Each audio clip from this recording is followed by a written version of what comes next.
안녕하세요. 1학년 한국사 시간 시작하겠습니다. 우리 지난 시간에 요까지 한 것 같아요. 그래서 옥조동의 사만의 풍습까지 했어요. 참, 그리고 지금 시작하기 전에 출석 체크 아직 안 한 친구들이 있으면 나가서 출석 체크하고 다시 참여하도록 하고, 댓글은 오늘 수업 듣고 오늘 안에 댓글을 꼭 작성하도록 합시다. 그렇지 않으면 결석 처리할 것이고, 또 여러분들이 쓰는 댓글은 교과세 특에 반영을 할 수 있으면 할 거예요. 그래서 대체적으로 교과세 특에 반영을 해줄 수 있는 댓글은 수업을 듣고 본인이 무슨 생각했고, 어떤 의문점이 있었고,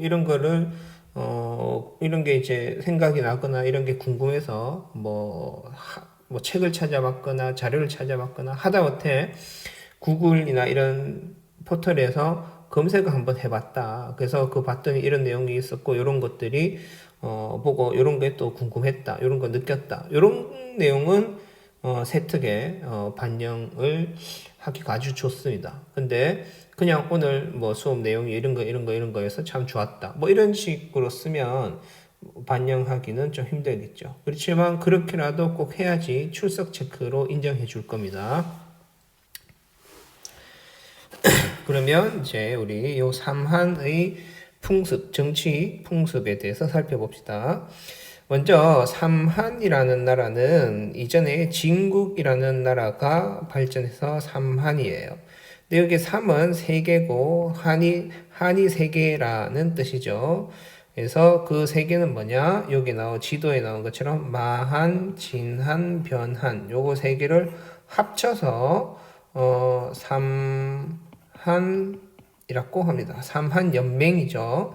이 마한은 또 독자성을 가지고 있고, 진한도 변한도 다 독자성을 가지고 있어요. 그 다음에 더 복잡한 건 마한은 다시 54개의 소국 연맹이고, 진한은 12개의 소국 연맹이고, 변한은 12개의 소국 연맹이에요. 그리고 이 연맹들이 다시 또 모아서 삼한이라는 연맹을 구축하고 있었다. 그래서 그렇게 됩니다. 뭐 이렇게 삼한이란 건 그러니까 각 연맹체들의 최상위 연맹체 이렇게 됩니다. 그러면 이 삼한의 연맹을 대표하는 데는 어디냐라고 하면 요거는 마한에 소재한 목지국의 지배자가 삼한의 왕으로 추대됩니다. 여러분들 여기서 추대된다라는 것에 있으면 추대라는 건 뭐죠? 세습된다. 아빠가 왕이어서 그 아들이 왕이 되는 것이 아니라 추대라는 건 투표. 쉽게 얘기해서 투표에 의해서 선출된다. 그러면 누가 투표권을 가지고 선출했다? 바로 부족장들이 결정을 했다라는 겁니다.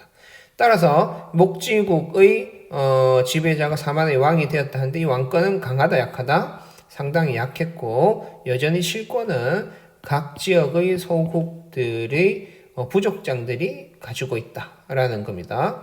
근데 이 아주 특이하게 이 사만은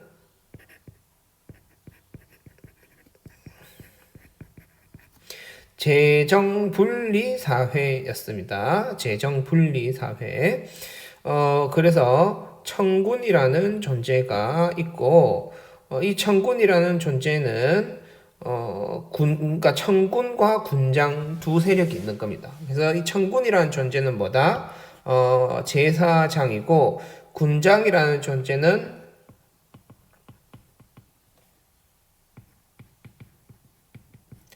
정치적 지배자가 되는 거죠. 그래서 제는 제사장을 뜻하고 정은 정치적 지배자 이 두 개가 분리되어 있다. 그래서 보통은 이 시대에 대부분은 왕권이 약했기 때문에 왕이 곧 제사장의 역할을 같이 봐서 재정 일치 사회였죠. 그래서 우리가 이전에 봤던 고조선에서는 당군 왕검이라고 해서 정치적 지배자와 제사장의 역할을 함께 붙어 있는 호칭을 사용했었잖아요. 근데 요 삼한에서는 이게 아주 특색적인 겁니다. 그래서 청군이 지배하는 영역이 따로 있는데 이를 소도라고 합니다. 그래서 이 소도라는 지역은 청군의 독자적인 지역이어서 예를 들어서 도둑이나 어떤 뭐 반란 일으키는 범죄자가 군장으로부터 쫓겨서 도망을 가다가 이 소도에 들어가게 되면 청군의 동의 없이는 아무리 군장이라 하더라도 이 소도에 들어가서 그 범죄자를 데려올 수가 없었다라고 합니다. 꼭 기억하세요. 중요합니다. 그 다음 철기 문화가 발달하면서 이 삼한의 철기 문화는 이중의 파도를 통해서 오게 되죠. 첫 번째 파도는 그 위만 조선 때 위만에 의해서 밀려났던 그 이름 뭐지? 위만 조선 이전에 잠시만요. 갑자기 생각이 왜 안 나지?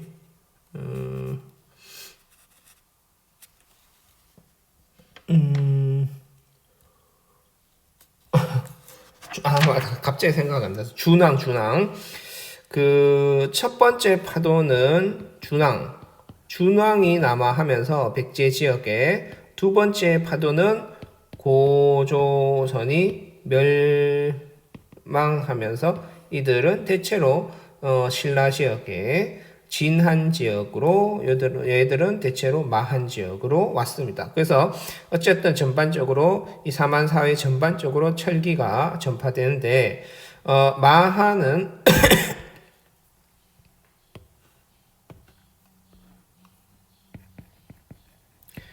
백제국이, 진한은 사로국이, 여기도 국자를 붙여주면 좀 더 좋습니다. 백제국, 사로국. 변하는 구야국이 중심이 되어서 주도권을 잡고 있었다라고 보면 되겠습니다. 풍습은 5월제, 그 다음에 10월제라고 하고, 이 5월제 같은 경우에는 수리날이라고도 우리가 이야기합니다. 수리날. 잠시만요. 수린날이에요. 요거 방금 찾아보니까 5월제를 수린날, 지금의 단오의 기원이죠. 그래서 수린날, 10월제라는 제천 행사를 하는데, 이것은 여러분들 확실하게 요거는 농경사회와 연관 있는 제천 행사예요. 확실하게.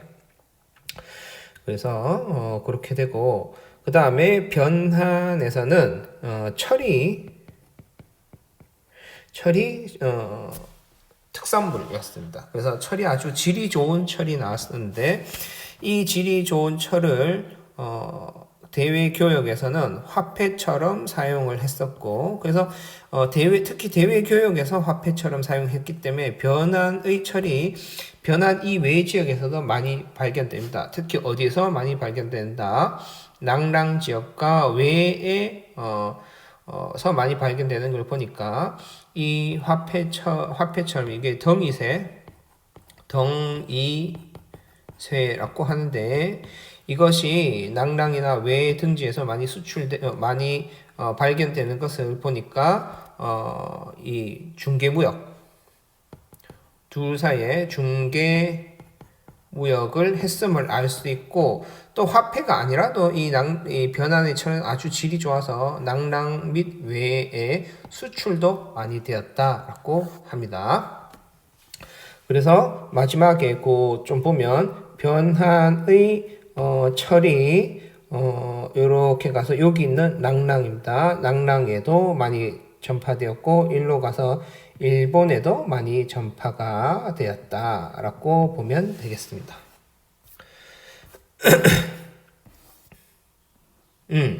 여기 나오죠. 요게 덩이새입니다. 요런 덩이새들이 되고 요거 그냥 각자 좀 보면 될 것 같아요. 특히 요 특산물은 부여에는 이런 모피, 사냥이니까. 그 다음에 고구려는 이 전쟁이나 약탈 이런 걸 많이 하니까 활이 아주 좋았다고 합니다.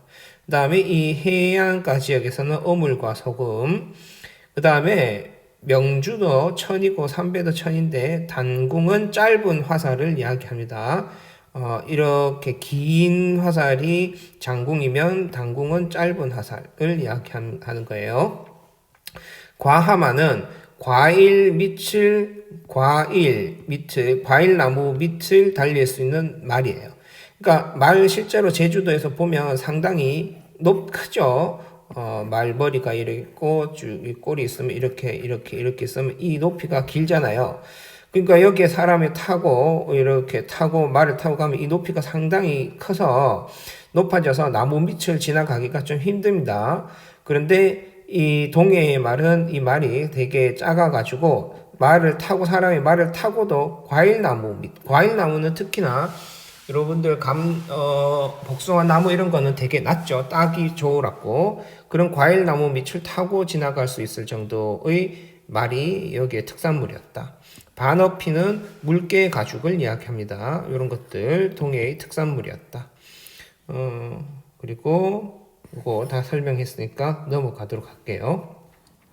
확인학습 문제는 여러분들이 꼭 오늘 집에서 풀어보고 다음 시간에 오면 같이 풀이를 해보도록 합시다. 여러분들 이거 꼭 미리 풀어보세요. 자, 여기까지 하고 우리는 새로운 학습지 삼국의 성립에 대해서 살펴봅시다.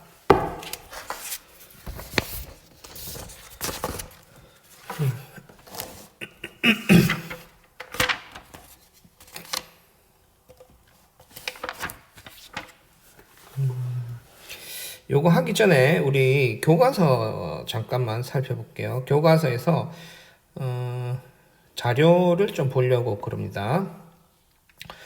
다른 건 아니고 이게 이제 고구려에서 부여에서 주몽 집단이 내려와서 오부족 연맹체가 세워졌을 때 처음으로 수도로 삼았던 졸본 지역에 있었던 첫 번째 도읍지 졸본성이에요. 근데 이게 사람이 지었는 성이라기보다는 자연적 지형입니다. 이 산이 이렇게 있다가 여기 갑자기 절벽이 이렇게 있어가 요 위에 평지가 있죠. 여기에 궁궐을 지었다라고 합니다. 궁궐이라기보다 처음에는 아주 좀 조약한 궁궐이었겠죠. 허접한. 그래서 여기에 지으면 사방에서 적이 오는 걸 볼 수도 있고 그 다음에 방어하기도 쉽죠. 그래서 천의 천연 요새가 이 졸본성인데 여기를 딱 집어서 오녀산성이라고 이야기합니다. 두 번째 이 사냥하고 있는 이쪽 지역의 요 말장식 이런 것들 부여에 말장식 이런 것들이 출토되었다. 그 다음에 진안 지역에서는 이런 장식품들이 출토되었다. 그 다음에 사료를 좀 봐야 되는데 고구려에는 큰 산과 깊은 골짜기가 많고 넓은 들이 없다. 쉽게 이야기해서 농사짓기가 별로 좋지 않다라는 겁니다. 그래서 좋은 전지, 밭입니다. 밭도 없죠. 부지런히 농사를 지어도 식량이 항상 부족합니다. 그래서 사람들이 항상 굶고 약탈하고 이러니까 품성이 흉악하고 급하고 노략질하기를 좋아한다. 이거 까는 거죠. 고구려 사람들 까는 거예요. 그래서 이거 중국 사람들이 고구려 사람들을 별로 안 좋아했구나. 그에 비해서 부여 사람들 보면 사람들이 체격이 매우 크고 품성이 용맹하고 강직하고 용맹하고 근엄하고 후득해서 다른 나라를 노략질하지 않았다. 그래서 중국 애들이 부여 애들은 상대적으로 좀 좋게, 고구려 애들은 상대적으로 안 좋게 보고 있었구나. 이거 왜 이럴까라고 생각한다면 여러분들 이것도 알아두면 좋습니다. 기존에 이 지역에 고조선이 있었죠. 한나라가 고조선을 멸망시키고 4개의 군현, 즉 한사군을 설치합니다. 낙랑군, 현도군, 진번, 임둔 이렇게 4개의 한사군을 여기 요렇게 설치를 여기도 이렇게 설치하는 거야. 설치를 하고 했는데 고구려가 세워지는 졸본성이 어디 있죠? 여기 현도군, 즉 한사군의 영역 내에 있어요. 그에 비해 상대적으로 부여의 위치는 이 영역을 좀 벗어난 이 북쪽 지역의 숭화강 이쪽 유역에 형성이 됩니다. 따라서 중국의 입장에서는 고구려는 자신들이 한사군 지역에서 나와서 이 한사군을 장악해 가면서 성장하는 나라가 고구려였고, 그런 입장에서 중국이 고구려를 견제하기 위해서는 일부러 부여한테는 아주 친하게 지내면서 중국은 부여와 중국 본인들이 직접적으로 고구려를 압박하는 이러한 전략을 취하고 있었어요. 그래서 그런 모습들이 역사서에도 그대로 드러나는 것이 부여의 서술은 되게 좋은 식으로 서술하는데 고구려의 서술은 되게 안 좋은 식으로 서술하고 있다. 이런 거를 볼 수 있습니다. 그러면 여기까지 보면 되고 이제 이어서 삼국의 성립 발전 이쪽 부분을 봅시다. 자, 계속해서 새로운 학습지 삼국의 성립 과정에 대해서 살펴봅시다. 우리가 지금까지 국가의 형성 과정을 봤을 때 요까지 배웠죠. 요 전까지 요걸 봤어요. 즉 청동기 시대에 부족들이 발생해서 이 부족들 간에 영역을 넓히고 좀 더 많은 잉여 생산물을 가지기 위해서 서로 이렇게 싸우는 과정 중에 서로 연맹을 통한 연맹 왕국이 생겼습니다. 그리고 이 연맹 왕국은 교과서상에는 초기 국가라고 이야기하기도 합니다. 그 다음에 이 연맹 왕국의 특징은 왕권이 약했었고 이 족장, 부족장의 권한이 상대적으로 강했었다라고 이야기했습니다. 그 다음에 국가의 중대사는 이 부족장회의 혹은 제가회의 이런 것을 통해서 결정이 되었고 왕도 그 부족장회의의 결정사항을 따라야 하는 그런 존재. 그 다음에 왕이 죽으면 이 부족장들에 의해 가지고 다시 선발되는 그런 존재라고 배웠죠. 그러다가 우리는 왕권이 점점 강화되는 과정을 배우게 될 거예요. 왕이 이 상태로 가만히 있지 않고 점점 왕권이 강화되어 가지고 부족장들보다 를 초월한 상위의 존재가 되고 기존에 왕과 동등했었던 부족장들은 왕 아래 신하들로서 귀족으로 존재하게 되는 겁니다. 지금 이러한 왕 아래 부족장들이 그 귀족으로서 존재하게 되고 그 밑에 일반 신하들이 이렇게 존재하게 되는 이러한 체계를 가진 국가를 우리는 고대 국가라고 부릅니다. 그래서 우리 막연히 그냥 고대 국가 하면 옛날에 있었던 국가라고 생각하기 쉽지만 달라요. 그 옛날에 있었던 국가도 부족 사회가 있고 연맹 국가 혹은 초기 국가가 있고 고대 국가가 있습니다. 여기서 또 우리는 이 고대 국가를 다르게 표현할 때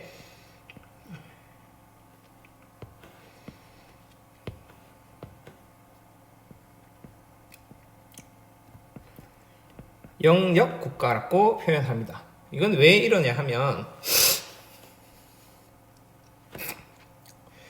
이전에 이 연맹왕국은 그 이전에 부족들의 이렇게 연결로 이루어진 국가가 이 연맹국가이기 때문에 예를 들어서 이 연맹국가의 영역이라는 것은 국경이라는 게 크게 존재하지 않아요. 영역이라는 것은 이 부족이 다스리는 구역, 영역이 영향을 미치는 구역, 영향을 미치는 구역을 이렇게 대체적으로 그냥 선으로 연결하는 거예요. 그러면 이게 한 국가의 영역이 되는데, 이게 우리가 생각하는 것처럼 그러면 이 면 자체가 전부 다 왕권이 미치는 곳이냐라고 한다면 아닙니다. 정말 특이하게 특수한 경우를 예를 들자면, 이 부족 국가가 영역을 미치는 경우, 영역을 정확하게 표현하자면 여기가 다예요. 그러면 지금 개념하고 좀 다르지만 또 다른 이게 고조선이다. 그러면 예를 들어서 뭐 춘추 전국 시대 연나라가 있다. 연나라가 있으면 여기에 연나라도 예를 들어서 부족 연합국가라면 이렇게 예를 들면 헷갈릴 수가 있어요. 그냥 요게 A 부족 연맹왕국이라면 B 연맹왕국은 여기에 B 연맹왕국의 연맹체가 한 개 있을 수 있습니다. 그 다음에 B 연맹왕국의 연맹체, B 연맹왕국 연맹체, B 연맹왕국 연맹체, 요게 B 연맹왕국의 연맹체, 이렇게 있을 수 있죠. 그렇다고 해서 이 영역이 전부 다 B 연맹왕국 거냐? 그럼 뭐 여기 A 연맹왕국하고 이렇게 봤을 때는 이 겹쳐지는 부분이잖아요. 그게 아니라 면이 아니라 점의 개념이에요. 여기가 영향력을 미치는 거죠. 그래서 상대적으로 이 왕권이 미치는 영역이라는 것이 상당히 제한적이죠. 근데 이제 왕권이 점점 강해지면서 이 면 자체가 다 왕의 지배를 받는 구역으로 만들어지게 된다라는 것입니다. 그래서 그리고 이 면 자체의 왕의 지배를 원활하게 하기 위해서 기존의 부족장들은 왕 아래에 귀족으로서 신하로서 들어가게 되고, 그 밑에 수많은 관료들이 존재해서 모두 다 왕의 명령을 수행하는 그런 존재로서 변형된다, 이렇게 볼 수 있죠. 이러한 고대 국가의 특징을 살펴보면 영토 발전을 위해서 활발한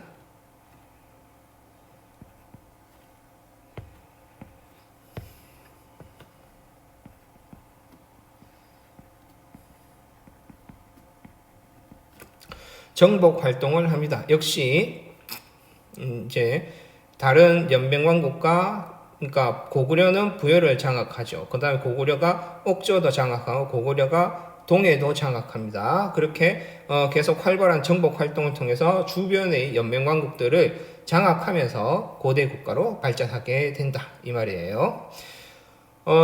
그 다음에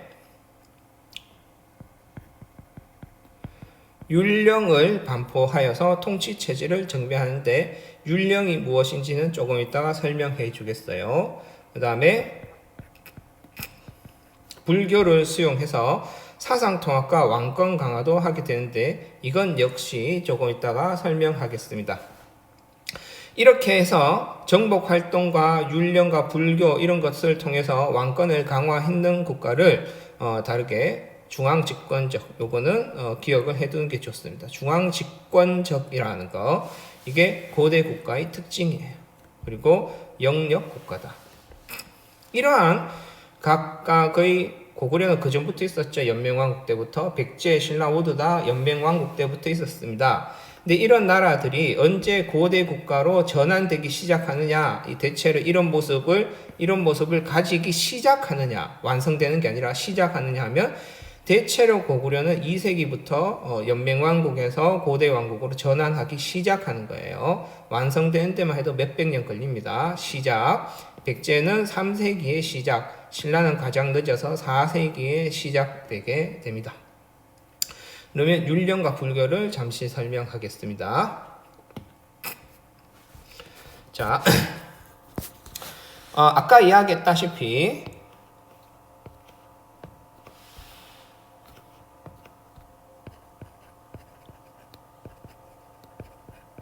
고대 국가의 특징은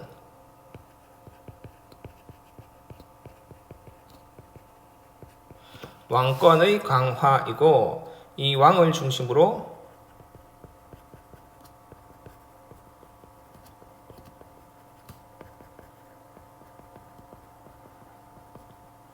중앙 집권이 특징이에요. 중앙에서 모든 것을 가진다. 왕이 모든 것을 가진다. 이 말이죠.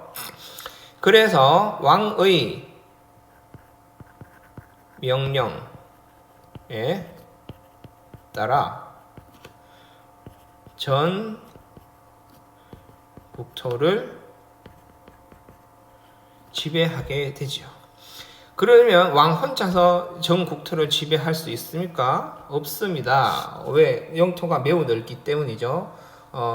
이제 정복 활동을 통해서 넓어지니까. 그렇기 위해서는 왕의 명령을 듣기 위한 신하가 필요하고, 신하가 필요하죠. 그래서 이렇게 돼요. 기존에 왕 밑에 기존의 부족장들 뚝뚝뚝뚝뚝뚝 있던 것들을 다 내려보내서 얘들 그래도 대우는 해줘야 되겠죠. 신하인데 최상위 고위 관직자인 귀족으로 만들고, 그 밑에 또 왕의 신하 명령을 듣는 신하를 서열별로 이렇게 나누어요. 그래서 신하를 이렇게 나눠서 1등급, 2등급, 3급, 4급 공무원 이렇게 나누는 겁니다. 나누어서 이들은 왕의 명령에 따라 가지고 왕이 명령을 내리면 얘들이 장관이 되는 거죠. 장관한테 명령을 내리면 차관한테, 그 다음에 그 밑에 있는 다른 수많은 공무원들에게 명령을 내려서 왕의 명령이 하달되게 하는 것. 이것이 쉽게 이야기해서 중앙 통치 체제가 됩니다. 그러면 중앙에서 하달된 명령이 각 지방으로까지 퍼지게 만드는 것, 이것이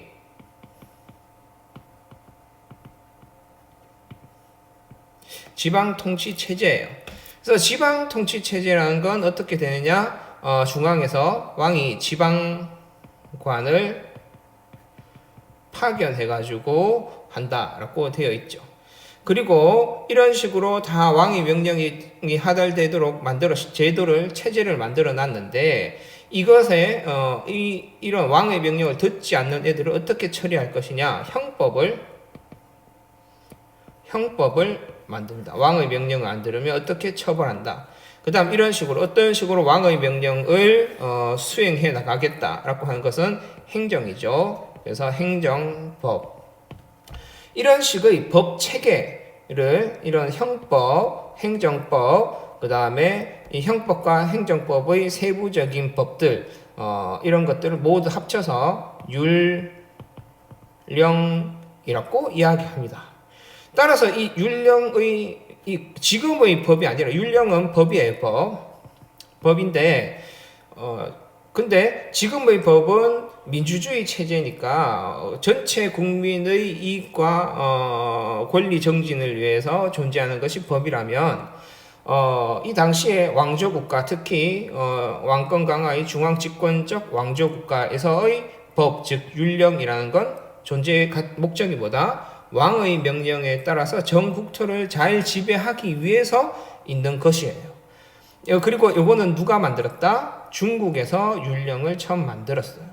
그리고 나서 주변 국가들이 중국의 율령을 보고 배워와가지고, 요거 우리도 중국이 했는 것처럼 이런 식으로 체제를 잡아가지고 만들어서 중앙집권 국가를 만들어 나가자라고 했던 거예요. 그래서 즉 고대 국가라는 건 왕권 강화, 즉 왕을 중심으로 중앙 집권을 이야기하는 것이고, 따라서 연맹왕국 체제에서 고대 국가로 발전해 가는 길목에 반드시 필요한 것은 율령입니다.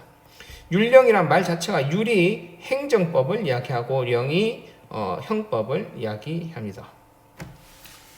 율령이라는 것 자체가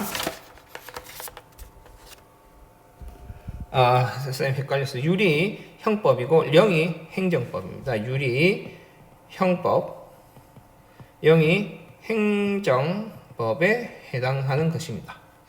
자, 두 번째 또 한 개 더 있어요. 불교.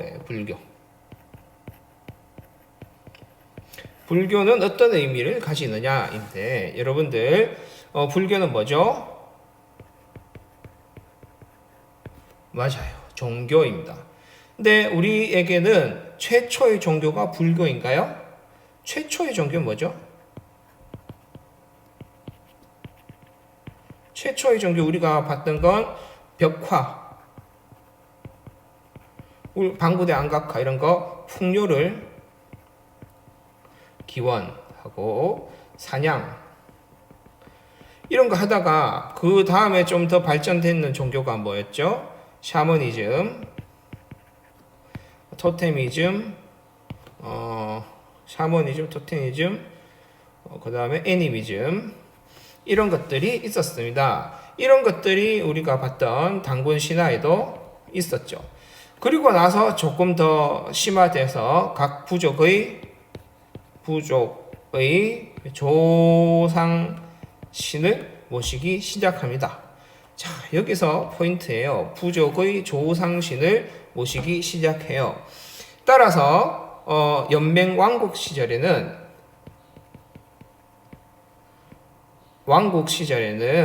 모든 국가가 하나의 종교를 믿었을까요? 아니면 부족의 연맹체 개수만큼의, 예를 들어서 사부족 연맹체다. 그러면 4개의 종교가 있을까요? 아니면 그 국가는 하나의 종교가 있을까요? 각각 4개의 종교가 있습니다. 고구려 같으면 5부족 연맹체면 각각의 부족들이 5부족 5개의 조상신을 모시고 따로 모시고 있습니다. 그렇게 되면 통합이 되기 좋겠습니까? 안 좋겠습니까? 통합에 불리하죠. 즉 연맹왕국 시절에는 각 부족이 각자의 조상신을 제사했어요. 쉽게 이야기해서 교회파, 성당파, 절파, 이슬람파 뭐 이렇게 각각 파들이 모여가지고 하나로서 통합하려고 하는 거예요. 잘 안 되는 겁니다. 안 그래도 이 중앙 집권 국가에서 여기 보면 이 중앙 집권 국가에서 부족장들은 자신이 가지고 있던 권력을 내려놓고 왕 밑으로 내려가야 하는데, 그리고 왕은 올라와야 되는데, 이러한 고대 국가 체제로 가는 길목에 방해되는 몇 가지가 있었는데 그 중에서도 한 가지가 종교였습니다. 이런 식으로 만들어 놓고도 억지로 만들어 놔도 통합하려고 하니까 왕은 왕대로 부족 신을 모시고 이 귀족은 이 귀족대로 부족신, 이 귀족은 이 귀족 다 따로따로 제사를 모시는 겁니다. 그래서 이거 왕권 강화하는데 매우 안 좋은 거예요. 그래가지고 어떻게 한다? 하나의 통합된 종교를 만들자라고 해서 고대 국가로 가는 과정에 왕은 적극적으로 불교라는 종교를 밀기 시작해요. 그래서 왕이 우리 조상신 안 모실게, 우리 불교를 우리 함께 모시자 라고 하니까 각 귀족들이 싫어요. 나 우리 옛날 연맹왕국 때부터 모시던 우리 조상신인데 왜 갑자기 다른 신을 모시라 말아 합니까? 이렇게 개기는 겁니다. 그래서 그 우여곡절 끝에 어쨌든 왕은 모든 조상신을 폐지하고 불교로 단일 종교를 믿도록 만드는 것을 추구하는 거죠. 그래서 왕실 입장에서 불교를 강화하고, 그러면 모든 한 국가가 모두 다 불교 신자가 되고 나면 누구에게 전부 다 제사를 모시죠? 부처님. 그리고 이 부처님이 누구에게 왕을 하라 했다? 고구려 같으면 주몽에게. 사실 알고 보니까 주몽이 물의 아들이 손자고 하늘의 손자가 아니라, 그러니까 알고 보니까 부처님의 손자였어. 그래서 주몽의 이래로 계속 이어서 왕을 하고 있는 이 고구려의 왕들은 알고 보니까 부처님의 자손들인 거야. 그래가지고 불상을 만들 때도 왕의 얼굴 모양대로 만들고 이렇게 하는 겁니다. 이러한 사상을 우리는 왕, 즉 사상이라고 이야기합니다.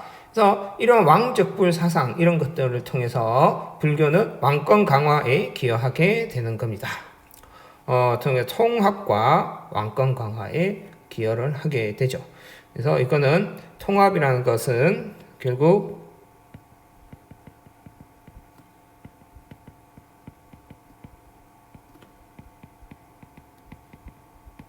종교이고, 왕권 강화라는 건 예를 들어서 왕적불 사상 이런 것 등을 통해 가지고 왕권 강화에 이바지하게 된다라는 겁니다. 그래서 우리가 요 밑에 이제 강달의 발전 과정을 살펴보면 분명히 율령, 정복 활동, 불교 이런 모습들이 다 나오게 됩니다. 그러면 한번 살펴봅시다. 고구려에서는 이제 이 시작의 단계에 해당하는 왕들이 누구냐 하면 태조왕과 고국천왕 이 둘이가 즉 시작 단계에 해당하는 왕들입니다.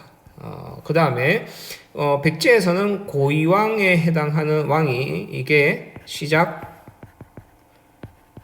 단계예요.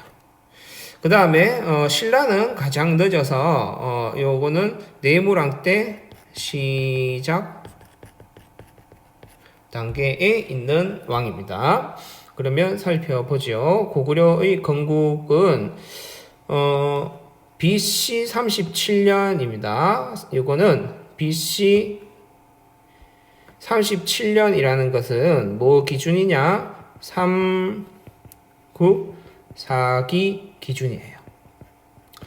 언제 건국되었는지는 너무 오래되었죠. BC 34년이라고 하면은 지금으로부터 약 2000년 전이기 때문에 정확한 연도는 우리가 알 수 없습니다. 하지만 그래서 책마다 다 달라요. 그렇지만 우리는 삼국 4기를 기준으로 고구려는 BC 34년에 만들어졌는데 졸본 지역 아까 교과서를 통해서도 봤죠. 압록강 근처에 있습니다. 그래서 졸본 지역에서 최초의 첫 번째 도읍입니다. 졸본 지역에 건국되었고 이런 것들은 삼국 4기를 근거로 했었다. 그 뒤에 엄청 많은 왕들이 존재하지만 이들은 전부 다 연맹왕국의 형태의 고구려에 있다가 결국 태조왕, 즉 이거는 AD 1세기입니다. AD 1세기 후반에 태조왕이 존재하는데 이 태조왕 때부터 고구려가 질적인 성장을 하기 시작합니다. 그래서 정복을 하죠. 여기 나오는 정복활동으로서 옥저를 복속하고 요동을 공격합니다.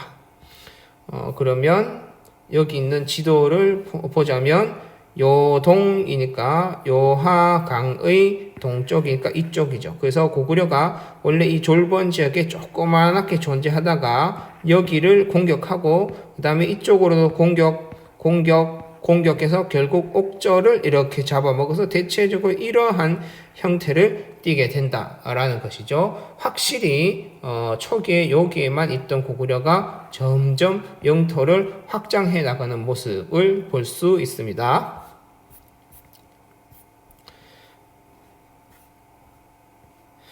그렇게 되면서 왕권이 강화되니까 이제 더 이상 왕이 죽으면 부족장에서 선발되고 선출되는 것이 아니라 게르부 고씨가 왕위를 독점적으로 세습합니다. 여기서 주의해야 되는 거 선생님 아까 방금 설명을 약간 잘못했는데 아직도 부족장에 의해서 선출되죠. 그렇지만 선출되는 범위가 모든 부족에 있는 사람들 각 부족들 중에서 왕을 뽑는 것이 아니라 오직 게르부라는 이 부족에 그 중에서도 고씨에 한해서만 왕을 선출할 수 있다라는 겁니다. 그래서 게르부 고씨가 이제 독점적으로 왕을 할 수 있게 된다. 그만큼 상대적으로 왕권이 강화되었어요. 하지만 아직까지 왕의 아들이 자동으로 세습되는 왕위의 부자 상속의 단계로까지 성장한 건 아닙니다. 그러면 태조왕에 이어가지고 2세기 후반에 고국천왕이 나오게 되는데 이 고국천왕 단계에 가면 상당히 이제 많이 강화되죠. 부족적 오부가 성격의 오부가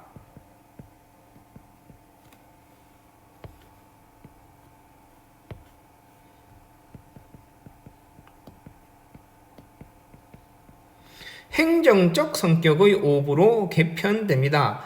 이 말은 무엇이냐? 예를 들어서 1부족, 2부족, 3부족, 4부족이 있으면 이 네 개의 부족은 부족적 성격이 연맹왕국에서는 부족적 성격이 매우 강한 겁니다. 그렇죠?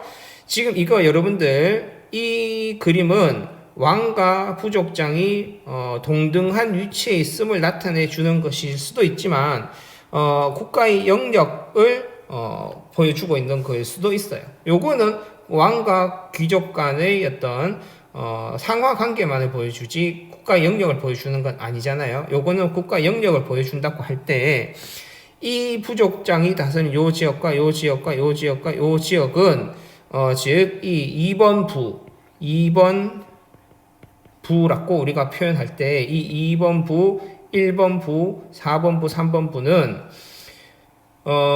지역의 이름이지만 이 지역은 상당히 부족적 성격을 많이 가지고 있는 부죠. 왜냐하면 왕의 명령이 이 2번 부 지역에는 미치지 못하니까.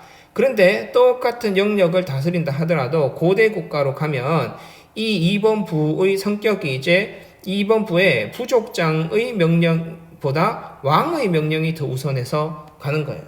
그리고 이 부족장은 더 이상 2번 부의 독자적인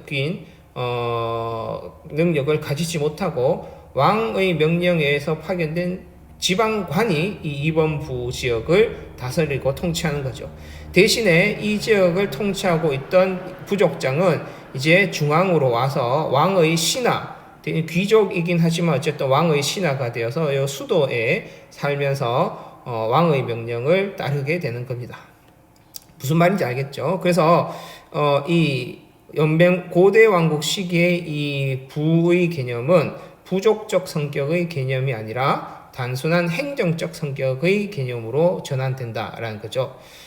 그만큼 왕권이 강화되는 걸 이야기합니다. 고구려의 경우에는 고국천왕의 단계에 와서 이 부라는 것이 행정구역이죠. 부라는 것이 연맹왕국의 부족적 성격의 부, 즉 이 행정구역인 부가 아니라 행정적 성격의 부로서 바뀌게 된다. 이 말이에요. 그 다음에 왕위가 이제 부자 상속되게 됩니다.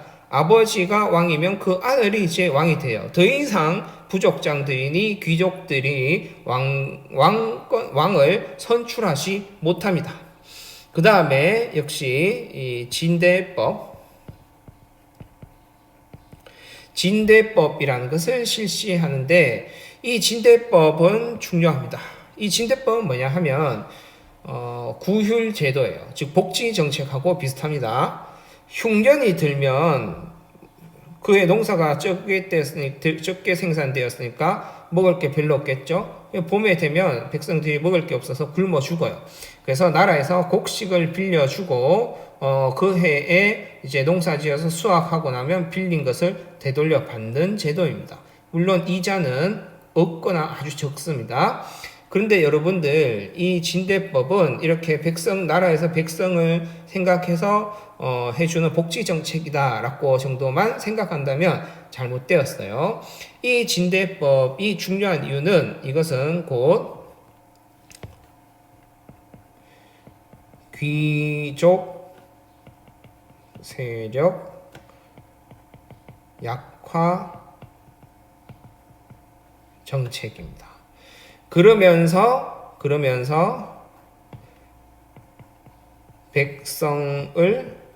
왕이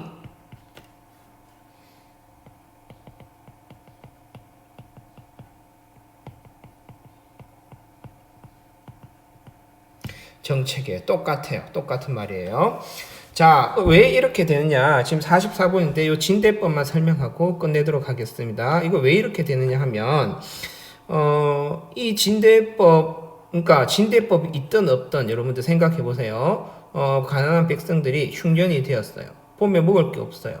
그러면 어떻게 하겠습니까, 여러분들? 그냥 굶어 죽겠습니까? 아니면 다른 이웃의 부잣집에 가서 좀 빌려서라도 하겠습니까? 그러니까 나라에서 이런 진대법을 사용하지 않으면 그 지역에 있는 부자인데 대체로 이 부자는 누구겠습니까? 귀족 혹은 부족장 세력 출신이죠. 이제는 고대 왕국에서 부족장이라는 건 공식적으로 없어졌다고 치면 결국 부족장 세력 출신이거나 귀족 세력 출신이나 귀족이거나 이렇게 되겠죠. 그런 사람들한테 일반 백성들이 가서 곡식을 빌립니다. 빌리는데 세상에 공짜가 있습니까? 없죠. 그래서 부자들한테 곡식을 빌리는 대신에 뭐를 많이 받는다? 이자를 아주 높은 이자를 받아요. 이 아주 높은 이자를 받는 걸 뭐란다? 고리대라고 이야기합니다. 그거 기억해야 됩니다. 따라서 이 진대법은 귀족의 고리대를 방지하는 겁니다. 이 고리대에 대한 피해가 어떻게 되느냐? 쌀 10가마를 빌렸는데 갚을 때는 100가마를 갚으라 합니다. 그러면 현실적으로 100가마 갚을 수 있습니까? 없습니까? 없으면 그 해 가을에 100가마 내놔 했는데 농사를 다 지었는데 다 지었는 것도 100가마가 안 되고 50가마가 되는 거예요. 그럼 갚을 수가 없죠? 그럼 어떻게 될까요? 이 백성이 가진 땅을 빼앗아 가거나 더 심하면 땅도 빼앗아 가고 이 백성의 온 가족이 이 귀족의 노비가 됩니다.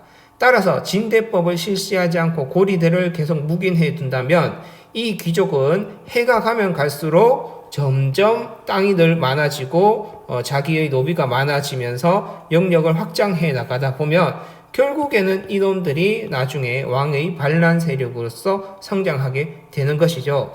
따라서 이 진대법이라는 것은 단순히 백성들을 왕이 사랑하는 그런 제도가 아니라 결국 이 진대법을 실시하지 않으면 귀족 세력이 점점 강화될 것이고 그 다음에 왕에게 세금을 내는 백성들은 계속해서 귀족의 노비가 되면서 백성들이 줄어들게 되기 때문에 진대법 실시해서 일석이조죠. 귀족 세력은 약화시키면서 왕에게 세금을 내는 백성들이 줄어들지 않고 계속해서 존재할 수 있도록 하는 제도가 진대법이었다라는 겁니다. 중요합니다. 그래서 오늘은 여기까지 하고 다음 시간에 이어서 하도록 하겠습니다.